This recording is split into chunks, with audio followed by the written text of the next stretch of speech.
system fall down.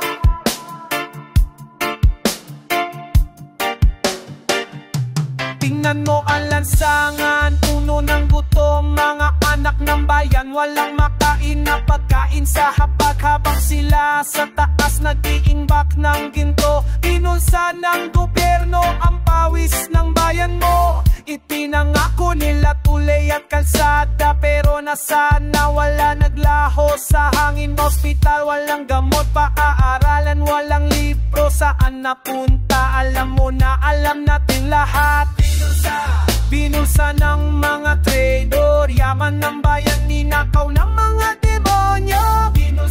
Binulsa bang tayo naghihirap? Kailan tayo gigising? Kailan tayo lalaban? Sabi nila magtiwala sa proseso, pero ang proseso para lang sa kanila. Mga kontrata sa kamag-anak, kickback sa likod, sistematikong pagnanakaw mula simula. Buwis natin, pinaghirapan natin, dugo at pawis namang gagawa, pero sila bumili ng mansyon sa ibang bansa, samantalang tayo tumitira sa yero at kahoy. Binusa ng mga traidor, yaman ng bayan, ninakaw ng mga demonyo. Sa habang tayo na naghihirap, kailan tayo gigising? Kailan tayo lalaban? Corrupt politician, pare fitifin na posisyon na nakawin ang kinabukasan ng mga bata habang sila na tumaba sa kasalanan. But just see everything, truth must reveal. The people have to stand up, we know how we feel. Hindi na pwede kang katahimikan, di na tarungan mamasilan, tangakaw. Isang bayang tinigang, silong ibalik sa gino na takulura. Pinagalit mula Luzon hanggang Mindanao. Alam ng bayan, sino ang kalaban ng sistemang bulok, dapat ng wasak. Itayo ang bago para sa sambayanan.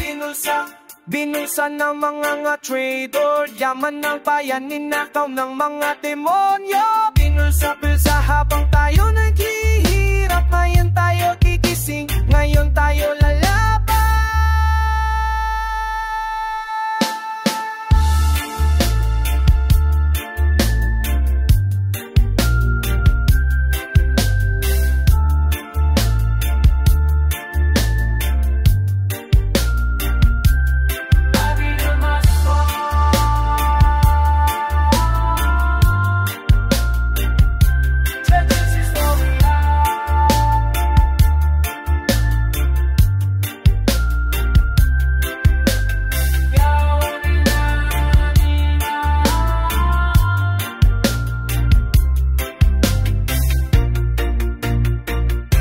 Binulsa ng gobyerno